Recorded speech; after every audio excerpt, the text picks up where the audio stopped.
James grows up by a quiet seaside in a small, welcoming town. His parents, loving and modest in both wealth and temperament, fill his early years with an abundance of warmth. From the moment he can walk, James spends hours toddling along sandy shores, gazing out at the gently rolling waves. He notices every detail: the subtle changes of color in the sky, the smooth pebbles that sometimes catch the sun in just the right way, the sound of gulls circling above in search of a meal. As he grows older, he begins to understand that the sea, with its endless horizon, is a world all its own, vast, mysterious, and full of hidden wonders. He's always been soft-spoken, content to listen more than he speaks, but his watchful eyes miss very little. His parents sense the depth of his curiosity, and they encourage it by patiently answering his questions, taking him for walks along the piers, and showing him simple but beautiful lessons about life's ebb and flow. While the rest of the children in the neighborhood are busy running around in games of tag or skipping stones, James can be found absorbed in his own thoughts or lost in a worn copy of a storybook. He's not lonely, exactly. He just finds comfort in the quiet corners of the world. He likes the way sunlight streams through his bedroom window in the early morning, how it casts soft patterns of light along the wooden floor. He likes the smell of fresh bread baking in the house next door, the chatter of neighbors as they greet each other on the way to the market. He finds himself lingering on the outskirts of these social gatherings, partially because he's shy, but also because he finds people fascinating. He observes their gestures and expressions, silently weaving stories about what might lie behind a hearty laugh or a distant gaze. His mother, noticing his tendency to watch rather than to jump in, reassures him that everyone has a different way of learning about the world. She suggests he keep a small journal and jot down whatever captures his imagination. James takes this suggestion to heart, scribbling notes about the shape of clouds or the subtleties of moonlight dancing on the sea.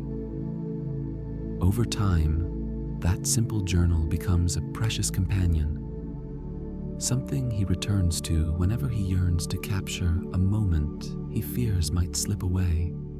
As the years pass, James's curiosity deepens and his circle of experience widens. By the time he's around 10 or 11, he begins to sense that the small seaside town, although dear to him, might be just the first page of his life's story. Whenever a larger merchant vessel or a ferry from another region docks at the town's wharf, he rushes to speak with the travelers who disembark. They come from places far off, describing bustling cities full of lights and towers that stretch into the sky, landscapes blanketed in lush forests, and sprawling deserts where the sun blazes by day and the stars glimmer by night. Each new tale ignites his imagination even further, fueling a desire to see these places for himself. Yet, he's torn between that longing for adventure and the deep affection he holds for the steady familiarity of home. The comforting lull of the tide, his parents' easy smiles, and the knowledge that here, he's safe and known. During this same period, James develops two close friendships that shape his early adolescence. The first is Isabella, a bold, free-spirited girl who immediately piques his interest. They meet by chance one afternoon when she's merrily skipping stones across the calm waters near the dock. James, initially too timid to join, stands back, observing how each stone glides along the surface, how Isabella's stance shifts at each throw. Sensing his curiosity, she invites him to try. He manages a less than graceful toss, but it's enough to break the ice. Soon, They're sitting side by side on the edge of the old pier, legs dangling, talking about life as though they've been friends for years. Isabella confesses she wants to be a performer, traveling from town to town, singing on stages that glow under bright lights. James, equally honest, shares that he's not entirely sure what he wants, only that he feels a pull to go beyond this small town and see the world. Each of them, in different ways, hungers for something bigger. The second friend is Hugo, an older boy who works in the local bookstore and has a vast appetite for learning. He's the one who introduces James to books on geography, history, and even stories from ancient times. Hugo's lively sense of humor puts James at ease, and soon their conversations become a comforting routine. Hugo sees James's gentle way of observing the world and suggests he read various works of poetry and travelogues, anything that might feed his curious spirit. Both Isabella and Hugo broaden James's horizons, helping him feel less alone in his dreams of exploration. With their companionship, he finds the courage to speak up more, to share the questions swirling in his mind. Before long, James's parents notice a certain restlessness stirring in their son. He's still kind and respectful, helping his father mend nets and hauling in the catch of the day. But there's a different brightness in his eyes when he gazes out toward the open sea, as if the horizon is calling him. They discuss it quietly with each other, aware that he'll need space to discover himself. They also know that he carries a reflective, thoughtful nature that will guide him wisely if given the chance. It's in this climate of patient understanding that an opportunity finally arrives. An old friend of his father's, a merchant captain named Mr. Donnelly, stops in town. He's between voyages, with a short trip planned up the coast to deliver goods at a neighboring port. Over supper one evening, Mr. Donnelly mentions needing an extra set of hands. James's father glances at James, reading the excitement on his face, and tentatively floats the possibility that James might join the trip. At first, James can hardly believe the suggestion. He's never sailed beyond the waters just off his hometown. But the more he thinks about it, the more the idea appeals to him. He knows it isn't the grand, globe-trotting journey of his wildest dreams, but it's a start. And sometimes, the biggest changes in life begin with a modest first step. When the time comes for the ship to set sail, James bids a tearful farewell to his parents. Isabella hands him a smooth stone she found near a hidden creek. She calls it his good luck charm. Hugo presents him with a small, leather-bound notebook, a little sturdier than his usual journals, telling him to fill it with every observation, every feeling, every discovery that comes his way. With their blessings echoing in his ears, James steps onto the merchant vessel. The briny smell of the ocean, once so familiar from the shore, feels different when he's aboard a boat that will carry him beyond the safety of his hometown. He watches as the dock recedes, taking in the sight of familiar rooftops and the people who shaped his childhood. A swirl of excitement and sorrow dizzies him, but beneath it all, there's a strong current of hope. During that short journey north, James learns the basic rhythms of life at sea. He helps tie ropes, organizes cargo, and stands watch late into the night. By day, he's entranced by shimmering blue waters that stretch out in all directions, meeting the sky at a thin, hazy line. The crew shares stories, some gruff and harrowing, involving storms that rage without warning, others jovial, describing ports filled with vibrant markets and colorful festivals. At night, James gazes up at stars more numerous than he's ever seen before. He's reminded that his life, though dear to him, is just one small piece of a great big world. He diligently fills his notebook with sketches and musings, wanting to freeze in time the sense of wonder he feels. Sleep doesn't come quickly for him, not out of discomfort, but because his mind whirls with possibility. He's stepping beyond his childhood daydreams into real experiences that broaden his sense of who he might become. When the ship finally docks at its destination, James helps unload crates of spices, dried fish, and other trade items. Then, with a small pouch of coins earned from his efforts, he sets foot in this new port town. While not drastically different from home, it's larger and noticeably livelier. Market stalls hum with activity. Vendors hawk fruits that James has never seen before, shaped like tiny lanterns. Along narrow cobblestone streets, he hears snippets of music drifting from taverns, sees artists painting portraits of passing travelers, and senses an overall energy that's new and slightly intoxicating. For the first time, he's unaccompanied in a place where almost no one knows him. His heart pounds with exhilaration, a reminder that he's truly ventured beyond the boundaries of the life he's always known.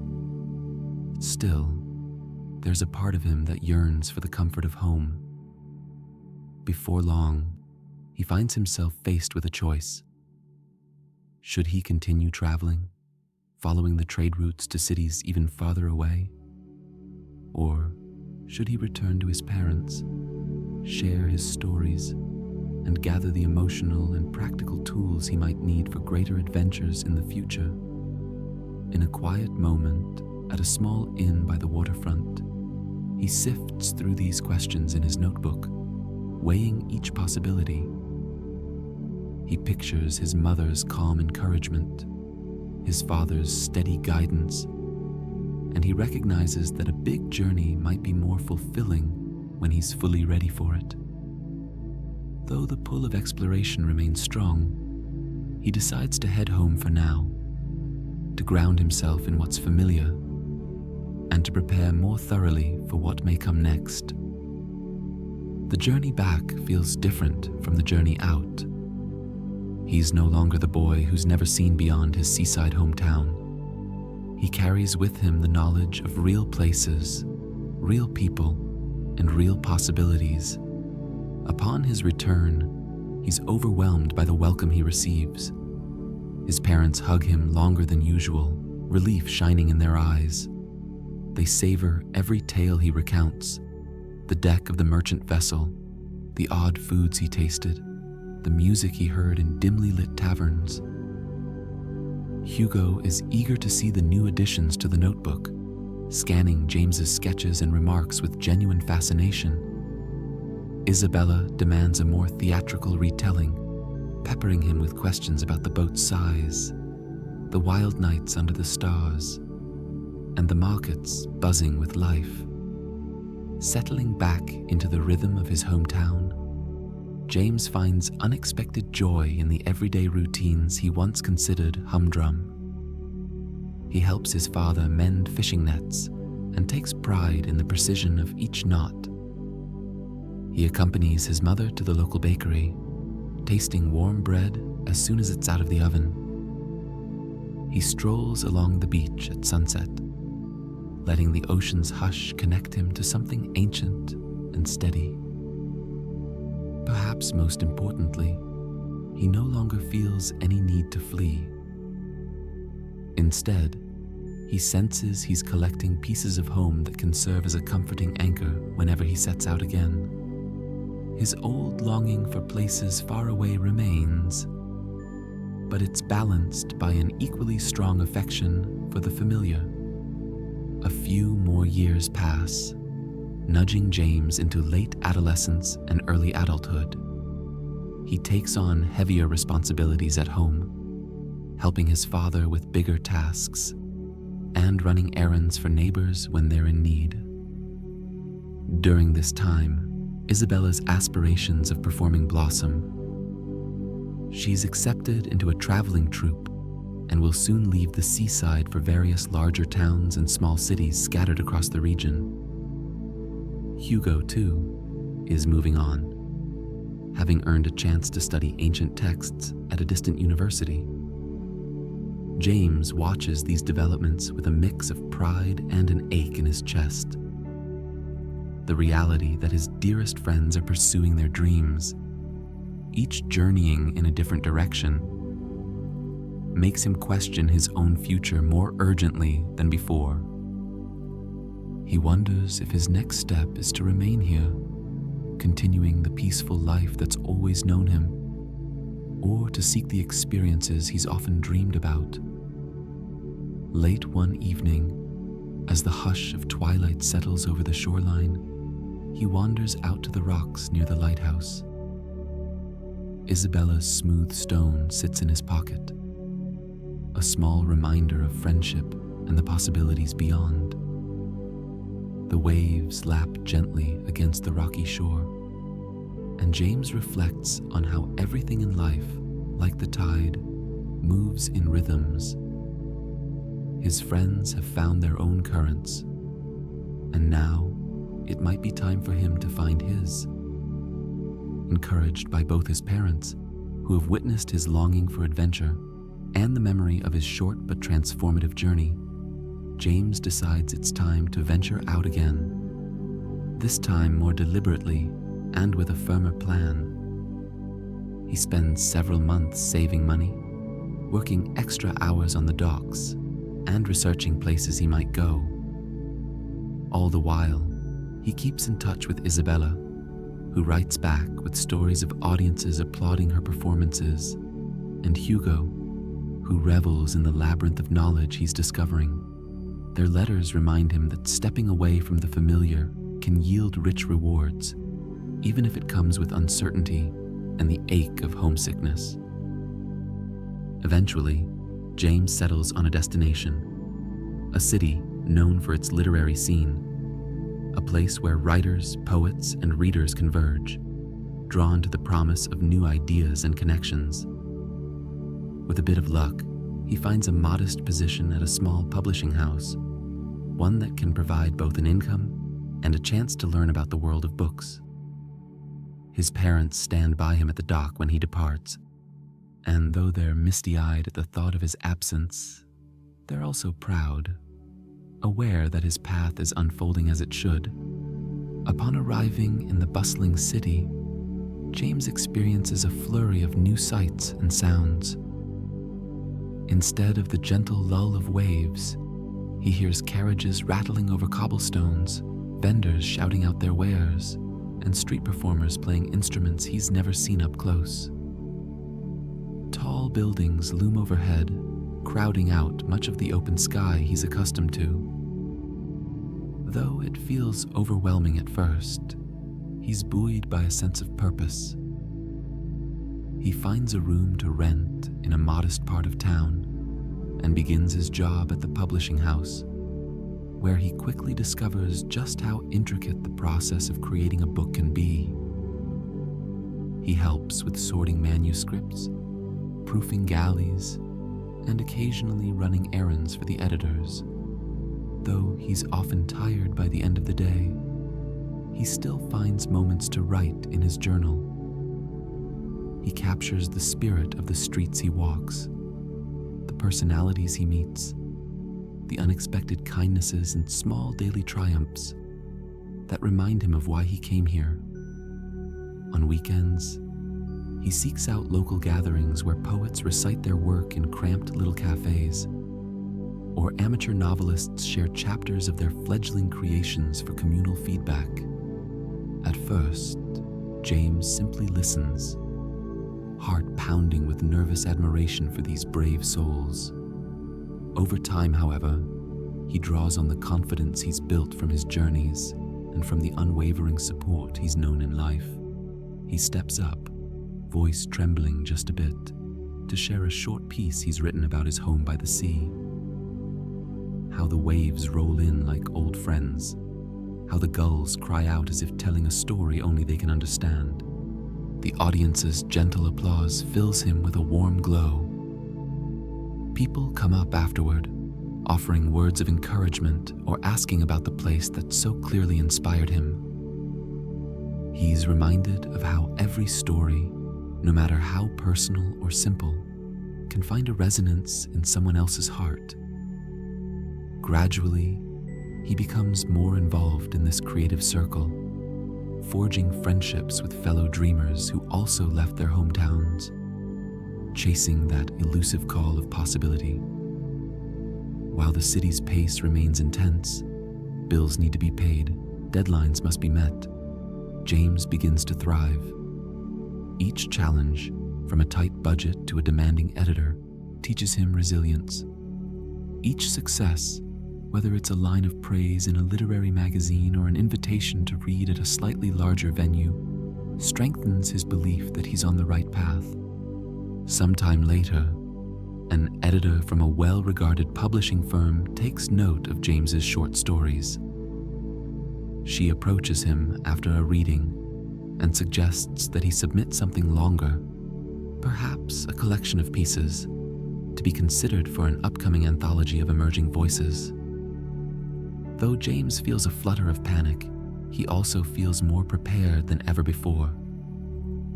Carefully, he gathers the stories he's been crafting. Many revolve around his childhood by the sea, the gentle wisdom of his parents, and the boundless curiosity that once led him to explore distant corners of the coast. He also includes reflections on city life, the lessons of solitude, and the strength found in forging new friendships. Weeks pass, filled with cautious hope and flickers of doubt. Then, one crisp morning, a letter arrives. His submission has been accepted. The anthology will feature his work, along with that of other talented writers, under a banner celebrating new perspectives in contemporary literature. This milestone sends a ripple of pride through James, and he thinks of how each person who touched his life, his parents, Isabella, Hugo, even Mr. Donnelly, played a part in guiding him here. The book is released, and soon enough, small invitations trickle in for signings and readings. James attends them, greeting readers who find something comforting or inspiring in the descriptions of his hometown and the seas he once roamed. Just as James feels he's finding his stride, he receives word that his father has fallen ill. Though the news isn't dire, it's enough to tug him back home, reminding him that while dreams carry us forward, our roots tether us to where we began. Heart pounding with concern, James quickly arranges to return. Stepping onto a boat that will carry him back to that small seaside town, he feels a mixture of anxiety and a quiet, abiding gratitude. When he arrives, the familiar smell of salt water envelops him. The gulls circle overhead, and neighbors still nod hello as he walks by. At his parents' cottage, he finds his father in good spirits, recovering slowly but steadily, and his mother's relief is palpable the moment she lays eyes on her son. In the days that follow, James takes solace in how easily he settles back into the rhythms of home. He shares stories of the city, of his published work, of the colorful characters who have inspired him along the way. Hugo, having heard that James is in town, pays a visit, bringing updates about his own scholarly pursuits and flipping through the pages of James's anthology with genuine delight. Isabella sends a letter, brimming with tales of successful performances and heartfelt encouragement for James's ongoing journey. One evening, after everyone's gone to sleep, James steps outside, feeling the breeze that carries the scent of seaweed and distant stars. He thinks about how far he's come since those days of quietly observing the tides, scribbling notes about the sky's changing colors. Life, he realizes, is a series of expansions and returns, leaving what's known for the unfamiliar, then coming back with new insights that transform the place where we started. He walks along the shoreline, barefoot in the cool sand, letting the water lap at his ankles. The moon overhead illuminates the gentle waves, and he's reminded of his father's oft-repeated wisdom that everything in nature has its course. Tides come in and out, seasons change, children grow up and set forth on their own. In that moment, James feels a deep sense of peace. He's no longer haunted by the question of whether to stay or to go. He understands that both are part of his life's tapestry. He can cherish this place that shaped him, while also making his mark on a world that beckons beyond the horizon. He closes his eyes, listening to the rhythmic hush of the sea, and silently thanks it for teaching him about constant motion, about the beauty of patience, and about the promise that lies just beyond what we can see. As time moves forward, James helps his father recover and spends several weeks at home, enjoying small, cherished routines. The call of the city, however, still resides within him, and he'll eventually return to continue writing, learning, and discovering. But for now, in the comforting embrace of the town that knows him best, James allows himself the simple pleasure of belonging, knowing that wherever he goes, he carries both his youthful dreams and the steady love of home. And when he's ready, he'll set out once more, pen and notebook in hand, open to the world's infinite possibilities. That, in essence, is the story of James, a gentle tale of childhood wonder and the process of following one's heart beyond the horizon, only to realize the power of returning home, enriched by new experiences. The novel reminds us that growth and exploration need not come at the cost of losing ourselves, but rather can illuminate the deepest parts of who we are.